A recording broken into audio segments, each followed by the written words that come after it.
ప్రభునందు ప్రియులారా, కీర్తనల గ్రంథం మొదటి కీర్తన ప్రథమ స్కంధపు భాగం మనము చదువుకొని ఉన్నాం. 6 వచనాలు ఇందులో ఉన్నాయి.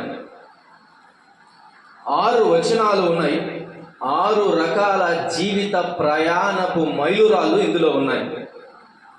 విశ్వాసపు మైలురాళ్ళు ఇందులో ఉన్నాయి. ఒక వ్యక్తి తన జీవిత ఆరంభము నుంచి నిత్యత్వము వరకు కూడా అనేక మైలురాళ్ళు దాటవలసి ఉన్నదని ఈ కీర్తన చెబుతోంది. ఒక్కసారి మన పాఠ భాగములోనికి వెళ్ళక మునుపు ఈ అధ్యాయపు సారాంశాన్ని, ఈ అధ్యాయపు విశ్లేషణను కొంత మనం విందాం. మొదటి నుంచి 6 వచనాలు రాయబడ్డాయి. ఈ కీర్తనలో మొదటి వచనాన్ని మనము గమనించినట్లయితే రక్షణ సువార్త కనబడుతుంది. ఏం కనబడుతుంది? రక్షణ సువార్త కనబడుతుంది. ఏమని సువార్త ప్రకటించబడుతుంది? అక్కడ దుష్టుల ఆలోచన చొప్పున నడువక, పాపుల మార్గమున నిలువక, అపహాసకులు కూర్చుండు చోట కూర్చొనక అని అంటారు. పాపపు హెచ్చరిక, పాపము చెయ్యొద్దు అనే హెచ్చరిక ఇందులో కనబడుతుంది. ఇదే సువార్త. మనుషుని యొక్క అందము గడ్డి పువ్వు లాంటిది. గడ్డి ఎండును, దాని పువ్వు రాలును. ఇదే మీకు ప్రకటించబడిన సువార్త. అయితే దేవుని వాక్యము నిరంతరము నిలుచును అని ఇది మీకు ప్రకటించిన సువార్త అని లేఖనాల్లో రాయబడి ఉంది. పాపమును గూర్చిన హెచ్చరిక సువార్త. పాపం వలన వచ్చు జీతం మరణం. ఇది సువార్త. అది నిత్య నరకాగ్ని అని తెలియచేయటం సువార్తలో భాగం. అయితే 2వ వచనం ఏం తెలియచేస్తుంది చూడండి. యెహోవా ధర్మశాస్త్రమునందు ఆనందించుచు దివారాత్రము దాన్ని ధ్యానించువాడు ధన్యుడు. పాపములో తిరుగుతున్న మానవునికి మార్గం కనబడుతుంది. శాపముతో నిండిన మానవునికి ఒక విడుదల మార్గము కనబడుతుంది. ఆనందము లేక పాపము చేత కృషించి నాశనానికి వెళ్తున్న మానవునికి ఒక ఆనందపు మార్గము కనబడుతుంది. అదేంటిది అంటే యెహోవా ధర్మశాస్త్రమే. దాని యందు ఆనందించుచు. దాని యందు ఏముందంట? ఆనందం ఉంది. దివారాత్రము దానిని ధ్యానించువాడు ఏమవుతాడంట? ధన్యుడవుతాడంట. అందుకని దేవుని వాక్యమును విశ్వసించిన వాడు ఆరాధనలో జ్ఞాపకం చేస్తున్నాం. కాగా దేవుడు లోకమును ఎంతో ప్రేమించెను అన్న స్టేట్మెంట్ తర్వాత కాగా తన అద్వితీయ కుమారునిగా పుట్టిన వాని యందు విశ్వాసముంచు ప్రతివాడు నశింపక నిత్య జీవము పొందునట్లు ఆయనను అనుగ్రహించిననే మార్గం తెరిచాడు ప్రభువు. అది మానవునికి మార్గము, పాప మానవునికి మార్గము. ఇది సంతోషదాయకమైన జీవిత విధానాన్ని తెలియచేస్తుంది. మనమందరము ఒకప్పుడు పాపంలో ఉన్నవారం, శాపంలో ఉన్నవారం. రక్షణ పొంది ప్రభువులోనికి వచ్చాం. ప్రభునందు ఆనందించుచున్న వారమై ఉన్నాం. అందుకని పౌలు అంటాడు, ఆనందించుడి, మరలా చెబుచున్నాను, ప్రభునందు ఆనందించుడి అని అంటాడు. 2వ వచనం ఏం తెలియచేస్తుంది? రక్షణ పొందిన వాని జీవితాన్ని తెలియచేస్తూ ఉంది. 3వ వచనం, అతడు నీటి కాలువల యోరను నాటబడినదై ఆకువాడక తన కాలమందు ఫలమిచ్చు చెట్టు వలె నుండును అన్న వరకు ఏం కనబడుతుంది అనంటే విశ్వాస జీవితం కనబడుతుంది. ఒక వ్యక్తి విశ్వాసంలోనికి వచ్చిన తర్వాత ఎక్కడ పెరగాలి, ఎలా ఉండాలి అనే వచనం, అది అనే మాట ఆ వచనం తెలియజేస్తుంది. ఎలా ఉండాలి? నీటి కాలువల యోరన నాటినబడిన చెట్టు వలె ఉండాలి. నీటి కాలువ అనేది దేవుని వాక్య ప్రవాహమే. దేవుని సన్నిధిని అంటిపెట్టుకొని ఉన్న వాని జీవితం, అతని జీవితం ఆకువాడక కాలమందు ఫలమిచ్చు చెట్టు వలె ఉంటాడని అర్థమవుతుంది. ఇక్కడ క్రైస్తవ విశ్వాస జీవితం కనబడుతుంది. మనము పచ్చగా ఉండటం మాత్రమే కాదు, ఫలమిచ్చు వారంగా ఉండాలి అన్నది కూడా ఇక్కడ దేవుని వాక్యం సెలవిస్తుంది. మనము పచ్చగా ఉండాలి. ఒలీవ మొక్క వలె నేను పచ్చగా నుంటిని దేవుని సన్నిధిలో అని కీర్తనకారుడు అన్నట్లుగా ఆయన సన్నిధిలో మనము పచ్చగా ఉండాలి. మాత్రమే కాకుండా ఫలమిచ్చు వారమై ఉండాలి. ఎప్పుడు ఫలం ఇవ్వాలి? వృద్ధాప్యం అందా ఫలము? ఎప్పుడు ఫలం ఇవ్వాలి? కాటికి కాలు చాపినప్పుడా? కాదు. ఎప్పుడు ఫలం ఇవ్వాలి?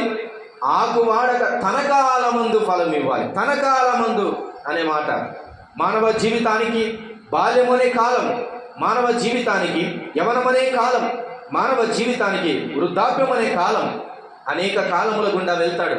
అయితే మానవ జీవితానికి అంతటికి కాలము సంపూర్ణం కాబోతూ ఉన్నది. కాలములు అనేక రకములుగా ఉన్నాయి దైవ గ్రంథంలో. అయితే మనకిచ్చిన కాలము జీవిత కాలము అనేది మర్చిపోకూడదు.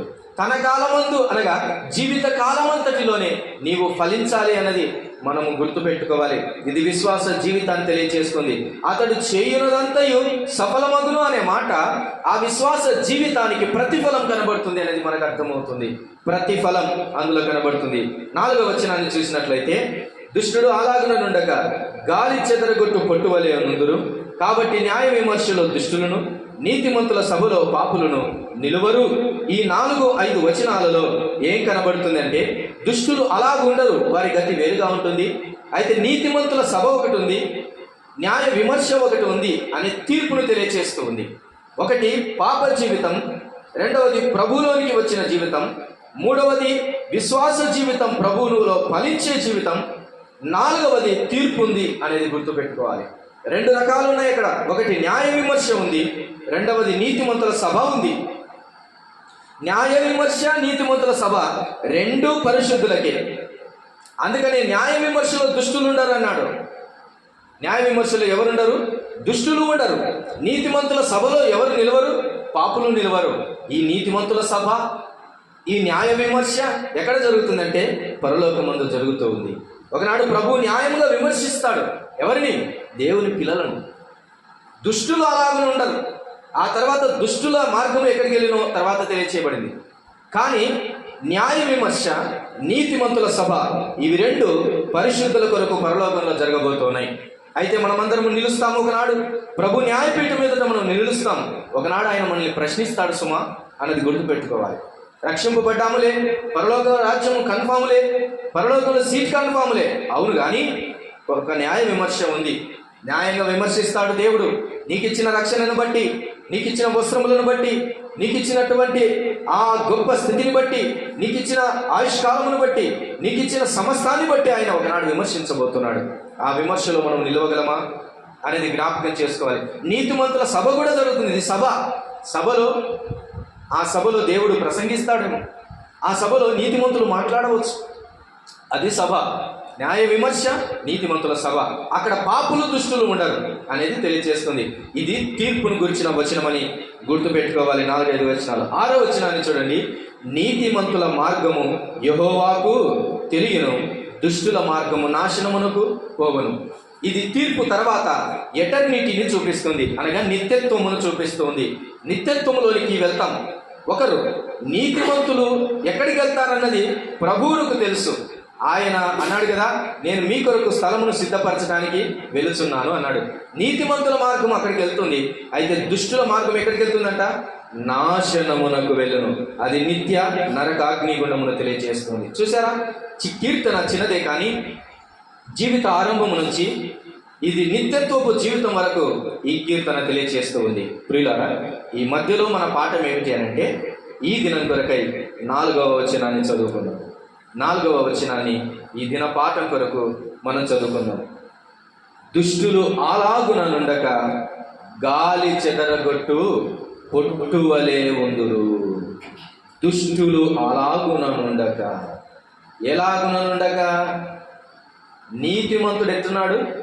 నీటి కాలవల యోరన నాటబడినదై ఆకువాడగా తన కాలమందు ఫలమిచ్చు చెట్టు వలె. అండర్లైన్. నీతిమంతుడు చెట్టు వలె ఉన్నాడు, ఆ దుష్టుడు పొట్టు వలె ఉన్నాడు అనేది గుర్తుపెట్టుకోవాలి. ఈరోజు ప్రశ్న ఏంటంటే, నీవు చెట్టు వలె ఉండాలనుకుంటున్నావా లేక పొట్టు వలె ఉండాలనుకుంటున్నావా? చెట్టు నిలుస్తుంది, పొట్టు ఎగిరిపోతుంది. చెట్టు ఫలిస్తుంది, పొట్టు కాల్చబడుతుంది. కాబట్టి నీవు చెట్టువా? దేవుని సన్నిధిలోనికి వస్తే నువ్వు చెట్టువే. దేవుని మాటలు వింటే నువ్వు చెట్టువే. నీటి కాలవల యోరను నాటబడిన చెట్టు అయితే నువ్వు ఫలమిస్తావు. కాకపోతే నువ్వు పొట్టే. ఈరోజు పొట్టును గుర్చిన సంగతులు మనము ఆలోచన చేస్తే, పొట్టు అనేది దుష్టులకు సాదృశ్యంగా కనబడుతుంది. పొట్టు అన్నది ఎలాగో కనబడుతుంది? దుష్టులకు సాదృశ్యంగా కనబడుతుంది. గాలి వచ్చింది అనుకోండి, పొట్టు ఏమవుతుంది? ఎగిరిపోతుంది. అంటే పొట్టు అన్నది అస్థిరతకు గుర్తుగా కనబడుతుంది. పొట్టు వలె ఎగిరిపోతుంటారు కొంతమంది. కొన్నిసార్లు దేవుని మందిరంలో అలా కనబడతారు, తర్వాత కనబడరు, ఎగిరిపోతారు, పొట్టు వలె ఎగిరిపోతారు. అనగా వారు అస్థిరత కలిగిన వారని అర్థమవుతుంది ప్రియులారా. మాత్రమే కాకుండా ఎందుకు అది గాలికే ఎగిరిపోతుంది అంటే దాంట్లో సారం లేదు, దాంట్లో గట్టితనము లేదు, దాంట్లో బరువు లేదు, అందుకని అది ఎగిరిపోతూ ఉంది. అది అలకాగా ఉంది, అది చాలా తేలికగా ఉంది అన్నది అర్థమవుతుంది, అందుకే అది ఎగిరిపోతుంది. ఒకనాడు దేవుడు కూడా ఒక తక్కెడ పట్టుకుంటాడు, ఒక త్రాసు పట్టుకుంటాడు. ఆ త్రాసులో ఒకనాడు తూసినప్పుడు మనం బరువు లేకపోతే ఏమవుతాం? తేలిక పడుతాం. అందుకే మనం పొట్టు వలె ఉండటానికి వీలేదు, మనము చెట్టు వలె ఉండాలి. కొన్నిసార్లు ఒక మొద్దు అమ్మడానికి వచ్చింది అనుకుందాం, చెట్టు యొక్క మొద్దు. అది ఎండిన తర్వాత అమ్మితే దాని వెయిట్ కొంత తగ్గిపోతుంది. పచ్చిగా ఉన్నప్పుడే అమ్మితే దాని వెయిట్ ఎక్కువగా ఉంటుంది. కాబట్టి ఈరోజు పొట్టు వలె ఉండేవారు దుష్టులు అనేది గుర్తుపెట్టుకోవాలి.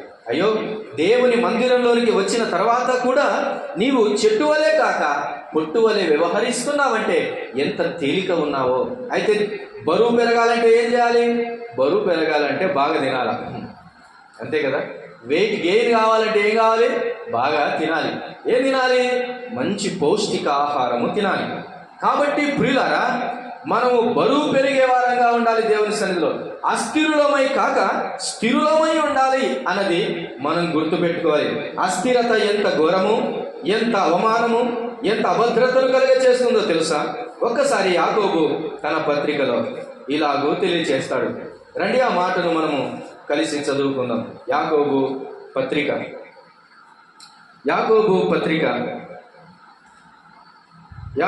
పత్రికలో ఒక మాటను మనం చదువుకుందాం. చూడండి, 4వ అధ్యాయము 1వ అధ్యాయం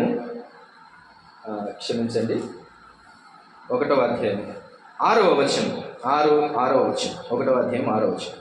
అయితే అతడు ఏమాత్రమును సందేహింపక విశ్వాసముతో అడగవలెను. సందేహించువాడు గాలి చేత రేపబడి ఎగిరిపడు సముద్ర తరంగమును పోలియుండును. అట్టి మనుషుడు విమనస్కుడై తన సమస్త మార్గముల యందు అస్థిరుడు గనుక ప్రభు వలన తనకేమైనను దొరుకునని తలంచుకొనరాదు. ఏమండి, అర్థమవుతుందా? అస్థిరులు సమస్త మార్గముల యందు అస్థిరుడు అంటవాడు. ఎందుకని అస్థిరుడయ్యాడు? అట్టివాడు ద్విమనస్కుడై ఉన్నాడు. అంటే అలాగూ దేవుని మీద ఆధారపడతాడు, అటు లోకం మీద ఆధారపడతాడు. అటు దేవుని క్రియలు చేస్తాడు, అటు లోక క్రియలు చేస్తాడు. అటు దేవుని సిద్ధాంతాన్ని పాటిస్తాడు, అటు లోకాచారాలు పాటిస్తాడు. ఇట్లాంటి వాడు ద్విమనస్కుడు అని రాయబడింది. 2 తలంపులు కలిగిన వాడని రాయబడింది. అందుకనే నీవెన్నాళ్ళు 2 తలంపులతో కుంటి నడిచెదవివు. నీవెన్నాళ్ళు 2 తలంపులతో కుంటి నడిచెదవివు. యెహోవాయే నీ దేవుడా, లేక వేరే దేవతలున్నారా? యెహోవాయే నీ దేవుడా, లేక వేరే దేవతలున్నారా? నీవెన్నాళ్ళు 2 తలంపులతో కుంటి నడిచెదవివు. 2 తలంపులతో నడిస్తే అట్టివాడు అస్థిరుడు అని రాయబడింది. అస్థిరమైన వాడు గాలి చేత రేపబడి ఎగిరిపడు సముద్ర తరంగమును పోలి ఉన్నాడంట. గాలి చేత రేపబడేవాడు. కాబట్టి ప్రియులారా, పొట్టు అనేది అస్థిరతకు గుర్తు. అస్థిరత మానవుణ్ణి అవమానపరుస్తుంది, అస్థిరత మానవుణ్ణి హేళనపరుస్తుంది, అస్థిరత ఆశీర్వాదాలు లేకుండా చేస్తూ ఉంది. ఒకసారి వెలుగులో ఉంటావు, ఒకసారి చీకటికి వెళ్తూ ఉంటావు. అస్థిరత. అస్థిరత, ఆశీర్వాదము లేని అస్థిరత. అది ఒక స్థిరత పెట్టుకోవాలండి. నేను బ్రతికేంత వరకు ఇలా బ్రతుకుతా అంతే, ఉన్నా లేకపోయినా, వచ్చినా పోయినా, ఎవరు ఉన్నా లేకపోయినా అనేటువంటి స్టాండర్డ్, స్థిరత కలిగి ఉండాలి. మొదటి మాట, పొట్టు అన్నది అస్థిరతకు గుర్తుగా కనబడుతుంది. చూడండి మరొక మాట, యెషయా గ్రంథం 33వ అధ్యాయం. యెషయా గ్రంథం 33వ అధ్యాయం 11వ వచన భాగాన్ని మనము చదువుకున్నాం. చూడండి, దయచేసి ఆ మాటను తెరిచి చదువుకున్నాం. 33వ అధ్యాయం 11వ వచనం. మీరు పొట్టును గర్భమును ధరించి కొయ్యకాలను కందురు. చాలు. వీరు దేని గర్భం ధరిస్తారంట? పొట్టును గర్భం ధరిస్తారంట. పొట్టును గర్భం ధరిస్తే పుట్టేది కొయ్యకాలే. వాక్యమును గర్భము ధరిస్తే పుట్టేది దేవుడు. పొట్టును గర్భం ధరిస్తే పుట్టేది కొయ్యకాలు. పొట్టును వారు గర్భం ధరించారంట, కొయ్యకాలు అన్న విగ్రహము వారికి పుట్టింది, అదే వారి దేవుడు అయ్యాడు. ఇంకో మాట ఉంది దైవ గ్రంథంలో, దురాశ గర్భమును ధరించి ఏం కంటదంట? పాపమును కంటది. దాని అర్థం ఏంటంటే రిసీవింగ్ అండ్ గివింగ్ అనే అర్థం. ఏది మనము పొందుతామో దానిని మనము ఇస్తాం, రిజల్ట్ ఇస్తాం అని. దేవుని వాక్యము వింటూ వింటూ వింటూ వింటూ ఉంటే దైవికమైన భక్తి మనం ఇస్తాం, దైవికమైనటువంటి స్థితిని మనం ప్రొజెక్ట్ చేస్తాం, దేవుని వెలుగును ప్రొజెక్ట్ చేస్తాం. అది కనటం అంటే ద రిజల్ట్. ఏది మనము తింటున్నామో, ఏది మనము గర్భము ధరిస్తున్నామో దానినే కంటాము, కానీ ఇంకొక దాన్ని కనలేము కదా. అయితే ఏం గర్భం ధరిస్తున్నాం? ఏమి గర్భాన్ని ధరిస్తున్నాం? గర్భము ధరించడము అంటే దాని అర్థం లోకములో ఉన్నదాన్ని నీవు దేన్ని తీసుకుంటున్నావో, దేన్ని అంగీకరిస్తున్నావో, దేనిని విశ్వసిస్తున్నావో, దేనిని నమ్ముచున్నావు అన్నది, దాని రిజల్ట్ నువ్వు కనేదే. అంటే ఇలాగ చెబుతూ ఉన్నాను, మీరు పొట్టును గర్భమును ధరించి కొయ్యకాలను కందురు, మీరు మీ ఊపిరియే అగ్ని అయి అన్నట్టు మిమ్మల్ని దహించి వేయుచున్నది. దీని అర్థం ఏంటంటే, ప్రభువు తెలియచేస్తున్నటువంటి ఆ మాటకున్న అర్థం ఏమిటంటే, మీరు దేవుని యందు విశ్వాసం ఉంచక విగ్రహముల యందు విశ్వాసం ఉంచుచున్నారు గనుక దేవుడు ఒకనాడు దహించి వేస్తాడు దాన్ని. ఏమండి, మీరు గర్భము ధరించే పొట్టు, మీరు కనే కొయ్యకాలు, అది దేవుని అగ్ని చేత ఏమైపోతుంది? కాల్చివేయబడుతుంది అని అంటున్నాను. నీవు దేని యందు విశ్వసిస్తూ ఉన్నావు?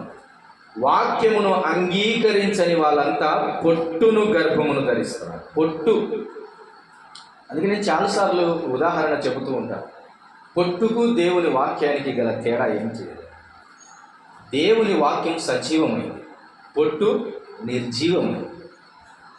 అది దేవుని వాక్యము, సజీవమైన వాక్యమును నువ్వు తిని గర్భము ధరిస్తే నీ రిజల్ట్ ఏమిటంటే మహిమాయుక్తమైన దేవుడు నీకు ప్రత్యక్షమవుతాడు. అందుకని ఎవనిలో నా వాక్యము నిలిచి ఉండునో అన్నాడు. ఎవని వాక్యము ఆయన ఎందు నిలిచి ఉంటే ఆయన ఆశీర్వాదమైన, ఆయన ప్రత్యక్షత అయిన అటివానికి కలుగుతుంది. కానీ ఎడల నష్టమే కలుగుతుంది. పొట్టు తింటున్నాం, పొట్టును గర్భం ధరిస్తున్నాం. మూడో మాటకు నేను దాటి వెళ్తున్నాను. చూడండి, లూకాసు వార్త 15వ అధ్యాయం. లూకాసు వార్త 15వ అధ్యాయం.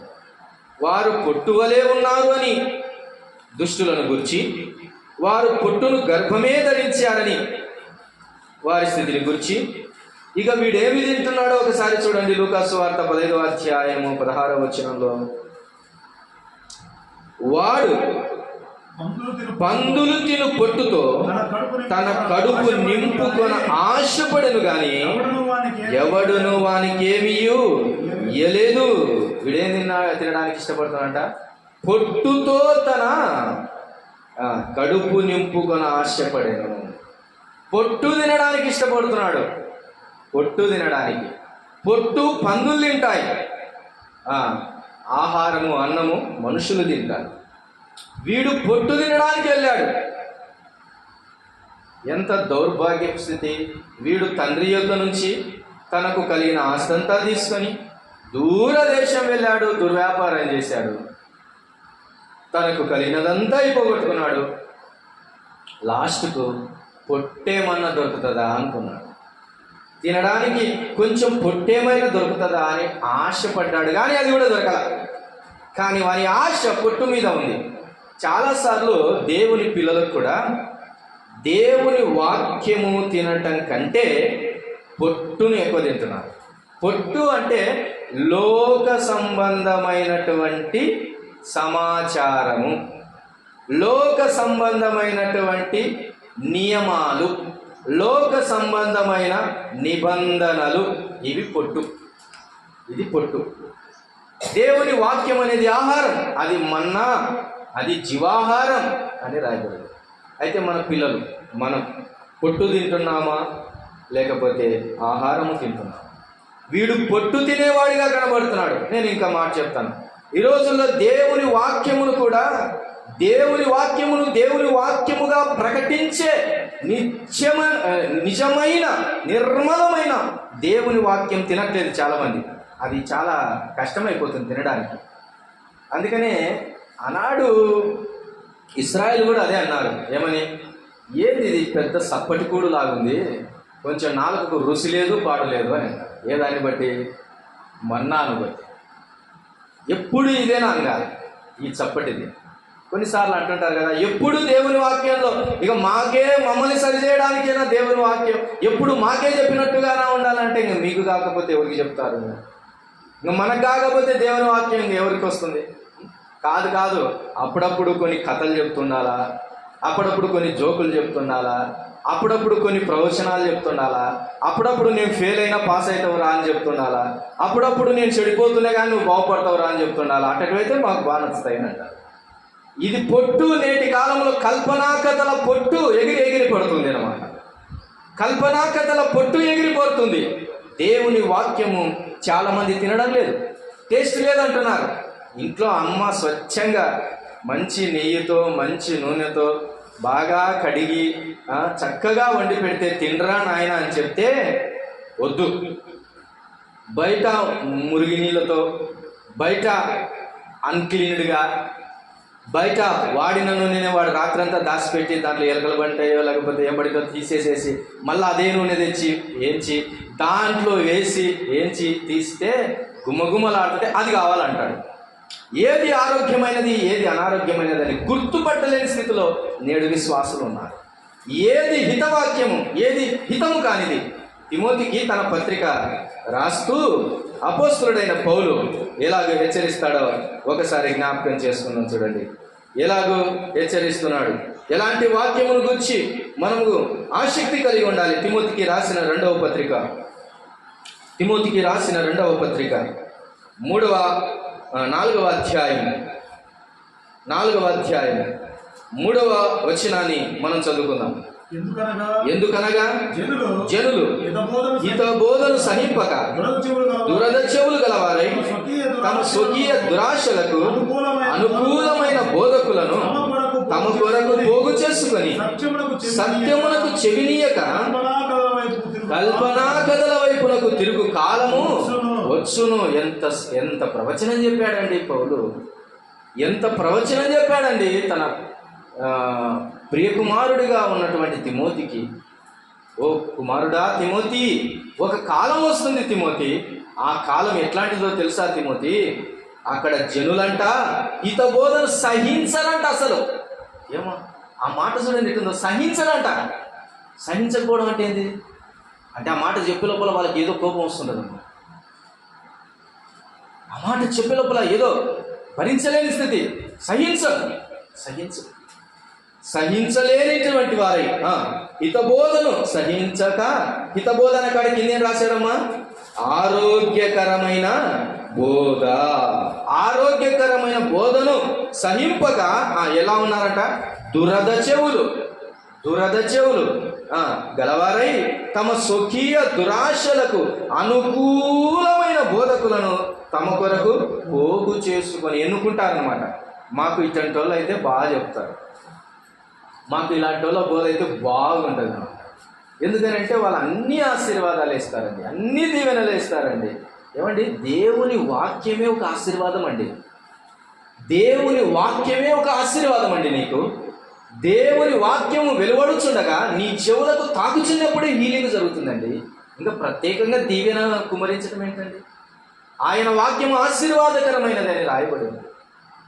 ఆయన వాక్యము ఎక్కడ జీవార్థముగా ప్రకటించబడుతుంది అది ఆరోగ్యకరమైనది అని చెబుతూ ఉన్నాడు.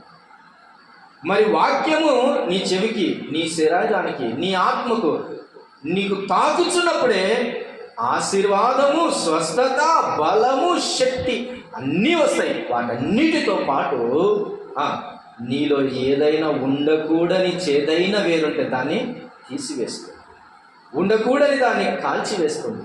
నేను ఒక మాట చెప్తాను. నీకు దెబ్బ తాకింది, కాలు ఎరిగింది, నీకు ఫ్రాక్చర్ అయింది. డాక్టర్ ఏం చేశాడు? ఆపరేషన్ చేయాలి. నాకు ఆపరేషన్ వద్దు, నాకు చల్లగా ఉండేటట్టు చెయ్యి, నాకు నొప్పి వద్దు, నాకు గాయం వద్దు, నాకు సూది వద్దు, నాకు మందు వద్దు, నాకు చేదైన ట్యాబ్లెట్లు వద్దు, కానీ నాకు బాగా కావాలంటే అవుతుందా? కాదు. కాబట్టి దేవుని వాక్యము కొన్నిసార్లు నిన్ను కోసేదిగా ఉంటుంది. కత్తి వలెది నిన్ను కోసి, ఖడ్గము వలెది నిన్ను ఖండించి అది నిన్ను ఆపరేషన్ చేస్తూ ఉంది ప్రియులారా. అది ఆరోగ్యకరమైన బోధ. ఆరోగ్యము రావాలంటే కొన్నిసార్లు జ్వరం వస్తున్నప్పుడు పారాసిటమాల్ వేస్తూ ఉంటారు. పారాసిటమాల్ తీయగుంటుందండి. ఎట్లుంటుంది? లేదు, నాకు తీయగుండే ట్యాబ్లెట్ ఒకటి డాక్టర్ అంటే ఇస్తాడా? నీకు తీయగుండాలంటే జ్వరం ఇంకొన్నాళ్ళు కొనసాగాలి. కాబట్టి దేవుని వాక్యము అలా ఆరోగ్యకరమైనదిగా ఉండేటువంటి వాక్యమును వారు కోరుకోరు. వారు దురద చెవులు గల వారి స్వకీయమైన దురాశలు అనుకూలమైన బోధకులను తమ కొరకు పోగు చేసుకొని సత్యమునకు చెవినీయక కల్పనా కథల వైపు తిరిగే కాలం వస్తూ ఉంది. ఇది పొట్టు. ఈ కల్పనా కథలు అనేదే పొట్టు. ఈ అనుకూల బోధకులే పొట్టు లాంటి వారు. దేవుని వాక్యమును ఉన్నది ఉన్నట్టుగా బోధించక వినేవారికి అనుకూలంగా ఉండేటట్టు బోధిస్తుంటారు. చూడండి, అట్టివారు పొట్టు. కాబట్టి ఒకటి పొట్టు దుష్టులు, రెండవది పొట్టును గర్భం ధరించేవారు, మూడవది వీడేం చేస్తున్నాడంటే పొట్టును తినేవాడిగా కనబడుతున్నాడు. పొట్టును తినేవాడిగా. ప్రియమైన దేవుని వారలారా, ఈ మాటలు వింటుండగా నీవెలాగున్నావు, నేనెలాగున్నాను? పొట్టు తేలికైనది, అది ఎగిరిపోయేది అని మనము జ్ఞాపకం చేసుకోవాలి. చూడండి, ఋతు గ్రంథంలో ఒక మాటను మనం చదువుకుందాం. ఋతు గ్రంథంలో ఒక మాటను మనం చదువుకుందాం. చూడండి, పొట్టు ఎక్కడ ఉంటుంది? పొట్టు ఎక్కడ ఉంటుంది? దేవుని ప్రజలమైన మనము దేవుని నమ్ముకున్న తర్వాత, ప్రభులోనికి వచ్చిన తర్వాత, దేవుని వాక్యమును వింటూ శక్తిని పొందుతూ పచ్చగా ఫలించే వారిగా ఉండాలి అంటే అది నీటి కాలువలో ఓ యోరను నాటబడిన చెట్టు వలె ఉండాలి. కానీ పొట్టు వలె ఉండటానికి వీలు లేదు అనేది గుర్తుపెట్టుకోవాలి. 3వ అధ్యాయము 7వ వచనాన్ని మనం చదువుకుందాం. చూడండి, పోయి తన అత్త ఆజ్ఞాపించినంతయు చేసెను. బోయజు మనస్సును సంతోషించినట్లు అన్నపానము పుచ్చుకొని లోపలికి పోయి ధాన్యపు కుప్ప వద్ద పడుకొని ఉన్నప్పుడు ఆమె మెల్లగా పోయి అతని కాళ్ళ మీద బట్ట తీసి పడుకొని. చాలు. ధాన్యపు కుప్ప. రెండవది ఎక్కడికి వెళ్ళింది? ఆమె కళ్ళమునకు వెళ్ళాను అని చూస్తున్నాం. 6వ వచనంలో కళ్ళమునకు వెళ్ళాను. అక్కడేముంది? ధాన్యపు కుప్ప ఉంది. అక్కడేముందమ్మా? ధాన్యపు కుప్ప. ధాన్యపు కుప్ప కళ్ళములో ఉంటుంది. ఆ పొట్టు ఎక్కడ ఉంటుంది? అది ఎగరగొట్టబడుతుంది. చూడండి ఒకసారి లూకాసు వార్త, చూడండి ఒకసారి లూకాసు వార్త 3వ అధ్యాయం. లూకాసు వార్త 3వ అధ్యాయం 17వ వచనాన్ని చూడండి ఒకసారి. లూకాసు వార్త 3వ అధ్యాయం 17వ వచనాన్ని చూడండి ఒకసారి. ఆయన మూడు చేట ఆయన చేతిలో ఉన్నది. ఆయన తన కళ్ళమును బాగుగా శుభ్రము చేసి తన కొట్టులో గోధుమలను పోసి ఆరని అగ్నితో పొట్టు కాల్చివేయునని చూస్తూ. ఎందుకు నేను ఋతు గ్రంథాన్ని చదివించానంటే, ధాన్యానికి కావలి అవసరం కానీ పొట్టుకు అవసరమా కాదు. బోయాజు కావలి వెళ్ళాడు, అక్కడ ధాన్యం ఉంది. ఒకనాడు తీర్పు కూడా ఇలానే జరుగుతుంది అంటూ లూకా సువార్తలో రాయబడినట్లుగా ఎలాగ జరుగుతుంది తీర్పు? ఆయన చేతిలో ఉంది. ఆయన తన కళ్ళమును బాగా శుభ్రం చేసి తన కొట్టులో గోధుమలను పోసి ఆరని అగ్నితో పొట్టును కాల్చివేయను. కళ్ళము అనేది పొట్టును ధాన్యమును వేరుపరిచే స్థానము అనేది గుర్తుపెట్టుకోవాలి ప్రియులారా. ఈరోజు ఒకనాడు దేవుని కళ్ళంలోనికి మనం వెళ్తాం. దేవుని కళ్ళంలోనికి వెళ్ళి తీర్పు పొందవలసినటువంటి వారై ఉన్నారు జనులు. అయితే ఇప్పుడు క్రీస్తు యేసునందున్న వారికి ఏ శిక్షా విధియు లేదు. అట్టివాడు తీర్పులో నుంచి నిత్య జీవంలోనికి దాటి ఉన్నాడు. తీర్పు ఎలాగో జరుగుతుందంటే, ఆయన చేతిలో చేట ఉంది. చేట పట్టుకొని ఆ గోధుమలను ఆయన తూర్పారబడుతున్నప్పుడు గాలికి పొట్టంతా ఏమైపోతుంది? పక్కకి. కొన్నిసార్లు మనం తూర్పు పట్టేటప్పుడు ఏం చేస్తూ ఉంటామని అంటే, గాలి బాగా వచ్చినప్పుడు తూర్పు పడుతూ ఉంటాం. ధాన్యం అంతా అక్కడ పడుతుంది. ఆ చేటను ఇట్లా అంటూ ఉంటారు. ఆ పొట్టు ఏం చేస్తుందంటే కొట్టుకొని పోయి కళ్ళం యొక్క కంప చెట్లలో పోయి పడుతుంది. లేదంటే కొన్నిసార్లు ఆ పొట్టంతా సమకూర్చి పనికిరాందైతే తీసుకుపోయి కాలుస్తూ ఉంటారు, లేదంటే ఎద్దులకు పడేస్తూ ఉంటారు. కాబట్టి ఒకనాడు ఆయన చేతిలో చేట పట్టుకొని వచ్చి ఆయన తీర్పు తీరుస్తూ ఉన్నప్పుడు ఇలా కొడుతూ ఉన్నప్పుడు పొట్టు వలె ఎగిరిపోతాం. ప్రియులారా, ఆ సమయంలో ధాన్యం వలె నిలబడతామా, కళ్ళంలో పొట్టు వలె ఎగిరిపోతామా అనేది మన గుర్తు. కాబట్టి దేవుని వాక్యము అంగీకరించిన మనం పొట్టు వలె వినటానికి వీలు లేదు అని దేవుని వాక్యం సెలవిస్తుంది. యెషయా గ్రంథంలోనే 40వ అధ్యాయం ఒకసారి చూడండి.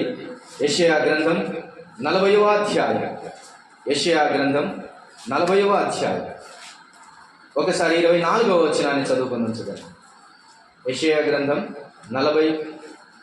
24వ వచన భాగాన్ని చదువుతున్నాను చూడండి.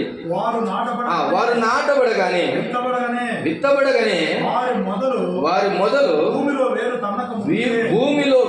తన్నక మునిపే ఆయన వారి మీద ఊదగా వారు వాడిపోవుదురు. సుడుగాలి పొట్టును ఎగరగొట్టినట్లు ఆయన వారిని ఎగరగొట్టును అని చూస్తున్నాం ప్రియులారా. ఆయన ఒకనాడు వచ్చినప్పుడు, ఆయన వస్తే సుడిగాలే. అందుకే యోబు కూడా ఎక్కడ ప్రత్యక్షమయ్యాడు? ఆయన సుడిగాలిలో ప్రత్యక్షమయ్యాడని చూస్తున్నాం. పొట్టు మామూలు గాలికే నిలబడదు, ఇక సుడిగాలికి నిలబడుతుందా? నిలబడదు. మానవుని యొక్క స్థితి ఒకనాడు ఆయన వచ్చినప్పుడు పొట్టు వలె ఎగిరిపోతారని చూస్తాం. సుడిగాలి పొట్టును ఎగరగొట్టినట్టు ఆయన ఎగరగొట్టును. ప్రియతముడా, చెల్లి, అక్క, దేవుని వాక్యం విని బలం పొందకపోతే, సత్యవాక్యమును విని సత్యములో నిలవకపోతే, ఆరోగ్యకరమైన బోధను విని ఆరోగ్యవంతుడిగా ఉండకపోతే ఒకనాడు ఎగిరిపోతావు. పొట్టును ఆయన ఏం చేస్తాడంట? కాల్చివేస్తాడు, ఎగరగొట్టేటట్లు చేస్తాడు. పొట్టు ఒకనాడు ఆయన వచ్చినప్పుడు, సుడిగాలిలో ఆయన వచ్చినప్పుడు, సుడిగాలిని ఆయన పంపించినప్పుడు గాలికి పొట్టు ఎగిరిపోయినట్లుగా వారు ఎగరగొట్టబడుదురు అని చూస్తూ ఉన్నాం. ఎంత దౌర్భాగ్యం! నేను మాట్లాడుతున్నాను, విశ్వాసులైన వారు కూడా. ఎందుకు కొన్నిసార్లు సాతానుడు గాలి వలె కొడుతున్నప్పుడు అటు ఇటు మనం కొట్టబడుతుంది? ఎందుకని? కొన్నిసార్లు పెద్ద గాలి వస్తుంది, కొన్నిసార్లు చిన్న గాలి వస్తుంది. యేసు ప్రభుని ఎక్కించుకొని వారు వెళ్తూ ఉన్నప్పుడు ఏం గాలి వచ్చింది? పెద్ద గాలి వచ్చింది. పెద్ద గాలి వచ్చినప్పుడు వారి ధ్వని ఏమవుతుంది? మునిగిపోతుంది. పెద్ద గాలులు వస్తాయి, గాలి అటు ఇటు కొడుతుంది విశ్వాస జీవితాన్ని. అలా కాకుండా గట్టిగా నిలవబడాలంటే మన జీవితంలో ఏముండాలి? దేవుని వాక్యమును తిని బలం పొందాలి, ప్రార్థనలో బలం పొందాలి, సహవాసములో బలం పొందాలి, ఆయనను స్తుతించుచు బలం పొందాలి. ఇట్టి బలము పొందకపోతే బలహీనులము మనము. ఎవరమంట? బలహీనులము. బలవంతుడు కొట్టుకుపోతాడా? బలహీనుడు కొట్టుకుపోతాడా? బలహీనుడే కొట్టుకుపోతాడు. ఒకసారి సన్నగా ఉన్నవి చూస్తే ఏమంటుంటారు? ఒరే ఏం రైత సన్నగా ఉన్నావు, గాలి వస్తే కొట్టుకుపోయేటట్టున్నావు కదా అంటారు. ఒకసారి సరే వాడు సన్నగా ఉన్నాడు కాబట్టి ఆ మాట అంటున్నావులే, ఆత్మీయంగా మనం ఎంత లావు ఉన్నామో ఆలోచన చేయాలి. ఆత్మీయంగా లావు ఉన్నామా? ప్రార్థన నువ్వు ఎన్ని గంటలు చేస్తున్నావో దాన్ని బట్టి నువ్వు ఎంత లావు ఉన్నావో తెలుస్తుంది. పరిశుద్ధతలో నువ్వు ఎంత పెంపారుతున్నావో దాన్ని బట్టి నువ్వు ఎంతలా ఉన్నావో అర్థమవుతుంది. ఈ లోకంలో కంటికి కనపడే పిక్చర్ కాదు. కంటికి కనపడే పిక్చర్ చాలా రకరకాలుగా ఉంటారులేండి. అది కాదు కావాల్సింది.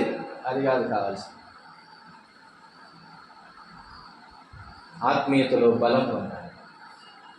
అందుకని ఒక మాట దైవ గ్రంథంలో ఇలాగ తెలియజేస్తాడు. యోహాను తన పత్రికలో రాస్తూ ఇలాగంటాడు కదా, మనం ఎలాగ ఉండాలి? 14వ వచనం 2వ అధ్యాయంలో 14వ వచనం. చిన్నపిల్లలారా, మీరు తండ్రిని ఎరిగి ఉన్నారు గనుక మీకు రాయించినాను. తండ్రులారా, మీరు ఆది నుండి ఉన్నవారిని ఎరిగి ఉన్నారు గనుక మీకు రాయించినాను. యవనస్తులారా, మీరు బలవంతులు, దేవుని వాక్యము మీ యందు నిలుచుచున్నది. ఆ స్టేట్మెంట్ను సరిగా అర్థం చేసుకున్నాను. యవనస్తులారా, మీరు బలవంతులు అన్న తర్వాత ఏం రాయబడింది? దేవుని వాక్యము మీ యందు నిలుచుచున్నది కనుక. అది దాని అర్థం. ఎప్పుడు మనం బలంగా నిలబడతామండి? ఎప్పుడు నిలబడతామంట? దేవుని వాక్యం మనందు నిలుస్తే. నిలవకపోతే కాదు. కొన్నిసార్లు నిలబడదు. ఈరోజు దేవుని సన్నిధిలో వచ్చి వాక్యం విని గొప్ప తీర్మానం తీసుకొని పోతాము. తర్వాత అది ఎట్ట ఎగిరిపోతుందో ఎగిరిపోతుంది, మళ్ళా చల్లగైపోతుంది. బలవంతులు ఎవరు అని అంటే లోకములో ఉన్నటువంటి బాగా మంచి వయసులో ఉన్న యవనస్తులు బలవంతులు అని కాదు ఇక్కడ రాయబడింది. వాక్యము ఎవని యందు నిలుచుచున్నదో వాడు బలవంతుడు అని. వాడు ముసలోడైపోయినా బలవంతుడే, వాడు పిల్లవాడైనా బలవంతుడే, యవనంలో ఉన్న బలవంతుడే. ఎప్పుడు? దేవుని వాక్యము వాని యందు నిలిచినప్పుడు బలవంతుడు. బలం కలిగిన మనము నిలబడతామనేది గుర్తుపెట్టుకోవాలి. బలము లేకపోతే కొట్టుకొని పోతామని చూస్తూ ఉన్నాం. యెషయా గ్రంథంలో 17వ అధ్యాయంలో ఒక మాట ఇలా రాయబడింది. మాట చదువుకుని 13వ వచనం, 14వ అధ్యాయం 17వ అధ్యాయం 13వ వచన భాగాన్ని చదువుకున్నాం. 13వ వచనం. జనములు విస్తార జలముల ఘోషవలే ఘోషించును, ఆయన వారిని బెదిరించును, వారు దూరముగా పారిపోదురు. కొండ మీది పొట్టు గాలికి ఎగరిపోవునట్లు, తుఫాను ఎదుట గిరగిర తిరుగు కసువు ఎగిరిపోవునట్లు వారును తరుమబడుదురు. ఇలా ఎంత దౌర్భాగ్యపు స్థితి! దేవుడు లేకపోతే, రక్షణ లేకపోతే, ప్రభునందు నిలవకపోతే పొట్టులాగా ఎగిరిపోతామంట. ఈ పొట్టు ఎక్కడుందంటే ఇది కొండ మీది పొట్టు అని చూస్తున్నాం. కొండ మీది పొట్టు ఎగిరిపోయింది. కొండ మీద పొట్టుకు ఇంకా గాలి అవసరం లేదు, ఆటోమేటిక్గా ఎగిరిపోతూ ఉంటుంది. ప్రత్యేకంగా సుడిగాలి రావాల్సిన అవసరం లేదు. కొండ మీది పొట్టు ఎగిరిపోయినట్లు ఎగిరిపోతాం. ఒకనాడు ప్రియులారా, మనం కూడా దేవుని ఎదుట నిలబడబోతున్నాం. నీవు పొట్టు వలె ఉంటావా లేదా చెట్టు వలె ఉంటావా అనేది జ్ఞాపకం చేస్తాం. చెట్టు వలె లేకపోతే, గట్టి చెట్టు వలె నువ్వు లేకపోతే ఎగిరిపోతావు. గాలి అది పొట్టును ఎగరగొట్టుకొని పోతుంది. గాలి విశ్వాసులను ఎగరగొట్టుకొని పోతుంది. గాలి బలహీనులను కొట్టుకొని పోతుంది. గాలి దోణలను ముంచి వేస్తుంది. గాలి ఈ లోకంలో గాలి విసురుతుంది. ఏం గాలి విసురుతుంది? లోకపు గాలి విసురుతుంది. శరీరాశ, నేత్రాశల గాలి విసురుతుంది. ఏం ఆశ? ధనమనే ఆశ అనే గాలి విసురుతుంది. ఆ గాలికి కొట్టుకుపోతున్నారు కొంతమంది. ఇలాగ అనేక గాలులు విసురుతూ ఉన్నాయి. ఈ గాలుల మధ్యలో నువ్వు నిలవబడగలగాలి అని అంటే దేవుని కళ్ళములో పోయబడినటువంటి ధాన్యములే ఉండాలనేది గుర్తుపెట్టుకోవాలి. లేదా సమయమును వ్యర్థపరుచుకుందువా ఇలానే పొట్టువలే ఉండి, సమయమును ఇలానే వేస్ట్ చేసుకుంటావా చెట్టు వలె కాకుండా ఉండటానికి? సమయాన్ని వేస్ట్ చేసుకుంటా పోతే నువ్వు బలం సంపాదించుకోలేవు. ప్రియులారా, సమయం కూడా ఏమవుతుందని రాయబడింది. సమయం ఏమవుతుంది ఒకసారి చూడండి. జెఫన్యా గ్రంథంలో ఏం రాయబడిందో ఒకసారి చూడండి. జెఫన్యా గ్రంథంలో 2వ అధ్యాయము జెఫన్యా గ్రంథం 1వ వచనాన్ని ఒకసారి చదువుకుందాం చూడండి. 2వ అధ్యాయం 1వ వచనాన్ని చదువుకుందాం చూడండి. జెఫన్యా గ్రంథం 2వ అధ్యాయం 1వ వచనం. సిగ్గుమాలిన జనులారా కూడిరండి, పొట్టు గాలికి ఎగురునట్లు సమయము గతించుచున్నది. ఎంత భయంకరమైన పరిస్థితి. కూడిరండి. కూడి రాకపోవటం వలన ఎగిరిపోతున్నారు చాలామంది. సంఘముగా చేర్చబడకపోవటం వలన ఎగిరిపోతున్నారు చాలామంది. ప్రార్థనకు కూడి రాకపోవటం వలన ఎగిరిపోతున్నారు. కూడుకొని ఉంటే బలం ఉంటుంది. అందుకని కూడి రండి. ఎలాంటి ప్రజలంట వీరు? సిగ్గుమాలిన జనులారా రండి అంటున్నారు. పొట్టు గాలికి ఎగురునట్లు సమయము గతించిపోతుంది. సమయం ఎట్లా పోతుంది అంటే పొట్టు గాలికి ఎట్లా కొట్టుకపోతుంది అట్లా కొట్టుకుపోతుంది. ఇయర్ వచ్చింది, న్యూ ఇయర్ అని సంబరాలు ఆరంభం అయ్యాయో లేవో అప్పుడే సంవత్సరాంతం కనబడుతుంది. అలా పొట్టు వలె ఎగిరిపోతుంది సమయం. కాబట్టి ప్రియులారా, దుష్టులు గాలి వలె ఉన్నారు. అట్టివారు పొట్టును గర్భం ధరించుతున్నారు. అట్టివారు పొట్టునే తింటున్నారు. అట్టివారు పొట్టు వలె కాల్చబడతారు అనేది కూడా దేవుని వాక్యం సెలవిస్తుంది. పొట్టు వలె ఉన్నావా ఈరోజు? చెట్టు వలె ఉన్నావా? రండి మొదటి కీర్తన దగ్గరికి వచ్చి మనం ముగించుకొని ప్రార్థన చేసుకున్నాం. ప్రియులారా, పొట్టు వలె దుష్టులు అలాగున నుండక గాలి చెదరగొట్టు పొట్టు వలె ఉందురని 4వ వచనంలో చూస్తూ ఉన్నాం. అయితే 3వ వచనాన్ని చూడండి. అతడు నీటి కాలువల ఎవరను నాటబడినదై ఆకు వాడక తన కాలమందు ఫలమిచ్చు చెట్టు వలె ఉందురు. ఎంత బలం ఆ చెట్టుకు! ఆ చెట్టు ఫలమిచ్చే చెట్టుగా కనబడుతుంది. అది నిలిచే చెట్టుగా కనబడుతుంది. ప్రియమైన దేవుని వారు, యేసు ప్రభు వారు కూడా నిలిచిన చెట్టు దగ్గరికి వెళ్ళి ప్రార్థన చేశాడు. ఆయన గెచ్చమనే తోటల చెట్ల మధ్యలోనికి వెళ్ళి ఆయన ఏం చేశాడు? ప్రార్థన చేశాడు. చెట్టును దేవుడు ఉంచుతాడండి. చెట్టును పరలోకమందు కూడా ఉంచాడు. ఏ చెట్టు? జీవవృక్షం అని రాయబడింది. అది ఎక్కడ ఉందంట? పరలోకమందు ఉందంట. పొట్టు నిత్య నరకాగ్నిలో ఉంటుంది, చెట్టు పరలోకంలో ఉంది. అది జీవవృక్ష ఫలం. జయించిన వాడు వాటి ఫలమును తినును అని రాయబడింది. చెట్టు అనేది పరలోకంలో ఉంది, పొట్టు అనేది నిత్య నరకాగ్నిలో ఉంది అనేది గుర్తు. నువ్వు నేను పొట్టు వలె ఉంటే నిత్య నరకాగ్నికి, చెట్టు వలె ఉంటే పరలోకంలో ఉంటారు. ఒలీవ చెట్ల వలె వారు ఉన్నారని ప్రవక్తలను గురించి రాయబడింది. ఫలించే చెట్టు వలె నీవు ఉంటే ప్రభు అయినా ప్రేమిస్తాడు. ఫలించే చెట్టు వలె ఉంటే ప్రభు అయినా ఇష్టపడతాడు నీ దగ్గరికి వచ్చి కాసేపు ఉండటానికి. చెట్టు వలె నీవు ఉండాలి కానీ పొట్టు వలె ఉండటానికి వీలు లేదు అని దేవుడు వాక్యం సెలవిస్తుంది. కాబట్టి మొదటి కీర్తనలో ఉన్న ఈ మొదటి భాగాన్ని ఒక పాఠంగా మనము జ్ఞాపకం చేసుకున్నాం. కాబట్టి దుష్టులు అలాగున ఉండక గాలికి చెదరగొట్టు పొట్టు వలె ఉందని చూసుకోండి. తలలు వంచండి, ప్రార్థన చేసుకోండి. ప్రియులారా, తలలు వంచండి, ప్రార్థన చేసుకోండి. ఈరోజు దేవుడు నీతో మాట్లాడుతున్నాడు కదా. నీకు నీవే ఆలోచన చేసుకో. ముందు మనల్ని గురించి మనము ఎలాగున్నాం, ప్రార్థనలో ఎంత గట్టిగా ఉన్నాం, వాక్యములు ఎంత గట్టిగా ఉన్నాం, పరిశుద్ధతలో ఎంత గట్టిగా ఉన్నాం, మాట విషయంలో ఎంత గట్టిగా ఉన్నాం, దేవుని సన్నిధిలో ఎంత గట్టిగా నిలబడ్డాం అని చూసుకున్నాము. లేదా పొట్టు వలె ఉంటావా? అది కళ్ళములో కూడా ఉండటానికి వీలేదు. ఆయన చేత తూర్పారబడతాడు. ఈ మాటలు వింటున్నాడు. ఎక్కడ తేలికపడ్డామో పరిశీలన చేసుకున్నాం. దేవుని సన్నిధి తప్ప పరిశీలన స్థానం ఏది? దేవుని సన్నిధి తప్ప సరిచేసుకునే స్థానం ఏది? దేవుని సన్నిధి తప్ప రూపాంతరపు స్థానం ఏది?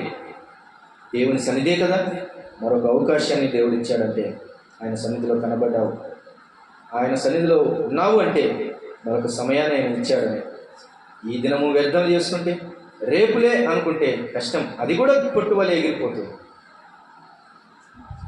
ఏం తింటున్నాం, ఏం గర్భం ధరిస్తున్నాం, ఏమి వింటున్నాం, పొట్ట దేవుని వాక్యం అనేది అర్థం చేసుకుందాం, మారుదాం, మన పరిస్థితులను మారుస్తాం, మన ప్రవర్తనను మారుస్తాం, మన మార్గములను మార్చుకుందాం. తీసుకో గట్టి తీర్మానం ప్రార్థన విషయంలో. వాక్యంలో ఉన్నావేమో, ప్రార్థనలో కొరత అయ్యావేమో. ప్రార్థనలో ఉన్నావేమో, వాక్యం కొరత అయిందేమో. ఈ రెండు ఉన్న పరిశుద్ధతలో కొరత పడ్డావేమో, పవిత్రతలో కొరత పడ్డావేమో. ఎక్కడ కొరత పడ్డావో ఆలోచన చేసుకో. నీకు నీవే దేవుని సన్నిధిలో కూర్చొని నెమ్మదిగా పరిశీలన చేసుకుని ప్రభు పేరిట మనం చేస్తూ ప్రార్థన. దయాళుడవైన తండ్రి, పరిశుద్ధమైన పాదములకు స్తోత్రం. నీ మాటలు మా జీవితానికి ఎంత అవసరమో నాయన తండ్రి. మెల్లగా నడుస్తున్నాం నాయన. సుడిగాలి మమ్మల్ని కొట్టుకొని పోకుండా మేము బలవంతులమై నిలిచి ఉండాలంటే ఏమి చేయాలో మాకు తెలిపావు నాయన. దుష్టులు అలాగనుండక అస్థిరులై గాలికి కొట్టుకొని పోయి కొట్టువలే ఉంటారని రాయబడి స్తోత్రం. జ్ఞాపకం చేసుకున్నాను. ఈ మాటలు విన్నటువంటి వారి హృదయాలను సరిచి నీ కొరకై నెమ్మదిగా, నీ కొరకై పవిత్రంగా, నీ కొరకై ప్రార్థన జీవితం కలిగి, నీ కొరకై పవిత్ర జీవితం కలిగి, నీతో సహవాస జీవితం కలిగి తండ్రి నీ వాక్యమును తిని గట్టిగా నిలబడే కృప దయచేయమని ప్రార్థన చేస్తూ బలపరచండి, స్థిరపరచండి, నెమ్మది దయచేయండి, ఆరోగ్యవంతులు దయచి ఆత్మీయతలో వృద్ధిపరచండి. సమస్త మహిమ ఘనత ప్రభావములు మీకు ఆరోపించుకోవచ్చు. చేరువచ్చిన బిడ్డలందరినీ పేరు పేరున దీవించి ఆశీర్వదించి మహిమ పొందుతాడు. నమ్మకమైన వాడు, నీతిమంతుడు, సర్వోన్నతుడు, విశ్వాసమునకు కర్తయ్యు దాన్ని కొనసాగించువాడైన యేసు వైపు చూచుచు కృతజ్ఞతాస్తుతులు చెల్లిస్తూ అయినా మీకే మహిమ ఘనత ప్రభావములని ఆరోపించుకొనచ్చు. మమ్మలందరినీ మీ దయగల హస్తములకు అప్పగించుకుంటూ మా ప్రభువును, మా రక్షకుడు, విమోచకుడైన యేసుక్రీస్తు వారి పరిశుద్ధమైన నామమున స్తోత్రములు చెల్లించి ప్రార్థించి వేడుకొని పొంది ఉన్నాము తండ్రి. ఆమేన్. ఆమేన్.